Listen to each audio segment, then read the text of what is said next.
Hello சொந்தங்களே, நம்ம சொன்ன மாதிரி நெக்ஸ்ட் ப்ராடக்ட் ஏகே ஹேர்பெல்லில் லான்ச் பண்ணியாச்சு. அதான் நம்மளோட நலங்கு மாவு. இது ஸ்கின் பிரைட்டனிங் பேக்குன்னு கூட சொல்லலாம்.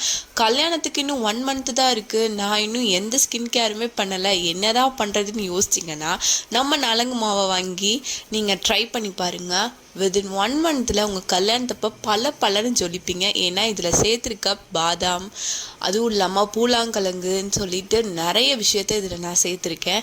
ஸ்கின் செம்ம பிரைட் அண்ட் க்ளோவாக உங்களுக்கு மாறிடும். நீங்கள் எந்த பிரைடல் ஃபேஷியலும் பண்ணவே தேவையில்லை. சைடு எஃபெக்டும் உங்களுக்கு வராது. இது எப்படி யூஸ் பண்ணுறதுன்னு பார்த்தீங்கன்னா, நார்மல் வாட்டர் இல்லைன்னா காய்ச்சாத பால் எடுத்து இதை மிக்ஸ் பண்ணி உங்கள் ஃபேஸில் போட்டுட்டு நம்மளோட நலங்கு மாவை 5 இயர்ஸ் பேபிலேருந்து எல்லாருமே யூஸ் பண்ணலாம். எல்லாரும் கேட்பாங்க, கேர்ள்ஸ்க்கு மட்டுமா, பாய்ஸ்க்கு இல்லையான்னு சொல்லிட்டு. பாய்ஸ்க்கும் நம்மக்கிட்ட நலங்கு மாவு அவைலபிளாக இருக்குது. மறக்காமல் ஸ்க்ரீனில் தெரிய நம்பருக்கு வாட்ஸ்அப் பண்ணி உங்கள் ஆர்டர் ப்ளேஸ் பண்ணிக்கோங்க. தீபாவளி ஆர்மா